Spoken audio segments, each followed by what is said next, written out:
بسم اللہ الرحمن الرحیم۔ السلام علیکم ورحمۃ اللہ۔ عمران خان کے خلاف جو انتقامی کارروائی کی جا رہی ہے اور جس طریقے سے پاکستان کے اندر آئین کے ساتھ کھلواڑ کیا جا رہا ہے، عدلیہ کو کنٹرول کیا جا رہا ہے، ملک کے اندر ایک نیا آئینی، قانونی اور عدالتی بحران پیدا کیا جا چکا ہے۔ اس کے اوپر نہ صرف اداروں کے اندر سے ریاکشن آ رہا ہے، عدلیہ کے اندر سے ریاکشن آ رہا ہے، بلکہ جو پاکستان کی اسٹیبلشمنٹ ہے وہاں سے بھی ریاکشن آ رہا ہے، اور وہ بھی اس کو قبول کرنے کو تیار نہیں، وہ بھی اس کو ایکسیپٹ کرنے کو تیار نہیں، وہ بھی اس کو ماننے کو تیار نہیں، جس کی وجہ سے عدلیہ کے اندر سے بہت ساری آوازیں تو اٹھ ہی رہی ہیں، اسٹیبلشمنٹ کے اندر سے بھی بہت ساری آوازیں اٹھ رہی ہیں، وہ ان ترامیم کو ماننے کو تیار نہیں ہے۔ جو اس بات کا ثبوت ہے کہ عمران خان کی جانب سے جو موقف اختیار کیا گیا، عمران خان نے جو لائن اڈاپٹ کی، عمران خان کی جانب سے جو لائن اختیار کی گئی، وہ بالکل ٹھیک ہے، کیونکہ یہ اپنی مرضی سے اداروں کو کنٹرول کرنا، شریف خاندان کا، زرداری خاندان کا، یہ ان کی سیاست کا خاصہ اور حصہ رہا ہے۔ اور آج بھی دیکھیں کہ یہ پارلیمنٹری کمیٹی بنا کے، پارلیمانی کمیٹی کے ذریعے سے ججز کی تعیناتی کر رہے ہیں یا چیف جسٹس کی تعیناتی کر رہے ہیں۔ اس کے اندر کوئی بھی چیف جسٹس بن سکتا ہے، اب اسے کوئی سروکار نہیں ہے، اب اسے کسی کا لینا دینا نہیں ہے، یہ صرف لانا چاہ رہے ہیں اپنی مرضی کا چیف جسٹس، کیونکہ ان کو پتہ لگ چکا ہے، ان کو اندازہ ہو چکا ہے کہ اگر یہ اپنی مرضی کا چیف جسٹس نہیں لاتے، اگر یہ اپنی مرضی کا جج نہیں بناتے، تو ان کی حکومت کا خاتمہ مکمل طور پر یقینی نظر آ رہا ہے، جس کی وجہ سے انہوں نے یہ سارا پلان کیا۔ دیکھیں، آج سے تقریباً کوئی مہینہ پہلے خواجہ آصف کی جانب سے یہ بات کر دی گئی تھی، خواجہ آصف نے ایک انٹرویو دیتے ہوئے یہ بات کی تھی کہ ہمیں خدشہ ہے، اور انہی خدشات کے پیش نظر یہ آئینی ترمیم کی گئی۔ خواجہ آصف نے کہا تھا کہ ہمیں خدشہ ہے کہ اگر 25 اکتوبر کے بعد جسٹس منصور علی شاہ چیف جسٹس بن جاتا ہے تو پھر الیکشن کا آڈٹ ہو سکتا ہے، اور اگر ایک مرتبہ الیکشن کا آڈٹ ہو گیا تو ہماری حکومت تو ختم ہو جانی ہے، الیکشن آڈٹ کے نتیجے میں تو ہماری حکومت کا خاتمہ ہو جانا ہے۔ ایک یہ والا مسئلہ تھا، یہ والا خطرہ تھا، جس کی وجہ سے آئینی ترمیم کرنا بڑا ضروری ہو گیا تھا۔ اور دوسرا یہ کہ قاضی فائز عیسیٰ نے الیکشن ٹریبیونلز کو 6 سے 8 مہینے کام کرنے سے روکے رکھا، یعنی الیکشن ٹریبیونلز جو کہ 6 مہینے کے اندر کام کرتے ہیں، الیکشن ٹریبیونلز کام کر کے درخواستوں کو نمٹاتے ہیں، جتنی بھی درخواستیں آتی ہیں الیکشن کی شکایات کے متعلق، وہ درخواستیں 6 مہینے کے اندر نمٹائی جاتی ہیں۔ اور عمران خان نے تقریباً تمام حلقوں کے، پنجاب کے،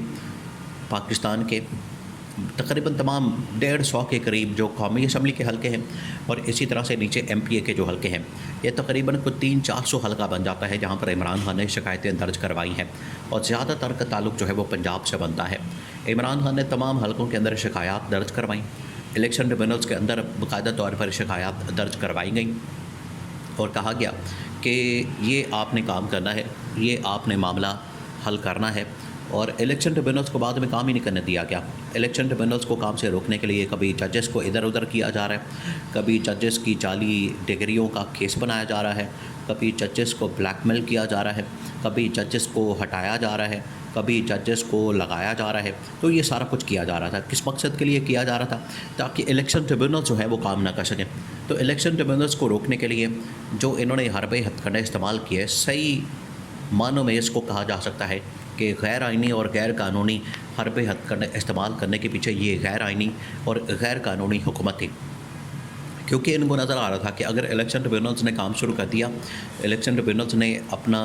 یہ کام ایک مرتبہ انجام تک پہنچا دیا، تو پھر تو ہماری چھٹی ہو جانی ہے، پھر تو ہمارا خاتمہ ہو جانا ہے، حکومت کا خاتمہ ہو جائے گا، یہ ان کو پتہ تھا، جس کی وجہ سے انہوں نے الیکشن ٹریبیونلز کو پہلے کام نہیں کرنے دیا، اور قاضی فائز عیسیٰ نے وہاں بھی سہولت کاری کی۔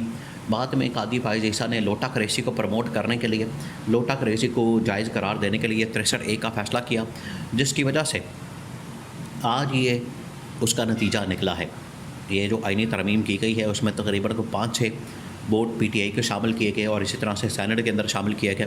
دوسری پارٹیوں کے۔ یہ تقریباً 10-15 ووٹ قومی اسمبلی کے سینٹ کے بنتے ہیں، جو کہ لوٹے کر کے تو استعمال کیے گئے۔ اگر یہ 63A کا فیصلہ ریورس نہ ہوتا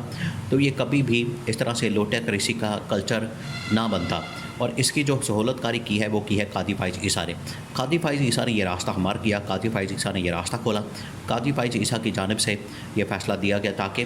یہ راستہ ہموار کیا جائے اور اس کے ذریعے سے آئینی ترمیم کی جا سکے۔ تو یہ سارا کچھ اس کے پیچھے قاضی فائز عیسیٰ کا ہاتھ نظر آتا ہے، کردار نظر آتا ہے۔ اب اسٹیبلشمنٹ یہ سارے معاملات کو دیکھ رہی ہے۔ دیکھیے الٹیمیٹلی 1 سال بعد یا اب تقریباً پورا 1 سال رہ گیا ہے، اس کے بعد آرمی چیف کے تعیناتی کا معاملہ بھی آ جانا ہے۔ تو اگر آرمی چیف کو بھی ایکسٹینشن مل جاتی ہے تو پھر اسٹیبلشمنٹ کے اندر جو ہے بڑی ہلچل پیدا ہوگی، اسٹیبلشمنٹ کے اندر جو ہے وہ بڑی کھلبلی سی پیدا ہوگی، اسٹیبلشمنٹ کے اندر جو ہے بڑی بے چینی سی پیدا ہوگی۔ تو اس کو کیسے کنٹرول کیا جائے گا، اسی کے لیے آج جو ہے وہ اقدامات کیے جا رہے ہیں۔ اب اسٹیبلشمنٹ کے اندر بھی سوچ پائی جاتی ہے کہ یہ ملک کے اندر جس طریقے سے غیر آئینی اقدامات کیے جا رہے ہیں، ملک کو جس طریقے سے غیر آئینی طور پر چلایا جا رہا ہے، یہ بالکل بھی قابل قبول نہیں ہے، اور یہ ملک کی ڈائریکشن کو خراب کرنے کا مترادف ہے، ملک کو ایک تباہی اور بربادی کی طرف لے جانے کا مترادف ہے، اور اس سے اداروں کا نقصان ہو رہا ہے، اس سے ملک کا نقصان ہو رہا ہے، اس سے عوام کا نقصان ہو رہا ہے۔ اس سے 1-2 شخصیات کو تو آپ ضرور بینیفٹ دے دیں گے، ان کو فائدہ ہو جائے گا، ان کو اس حوالے سے کوئی نہ کوئی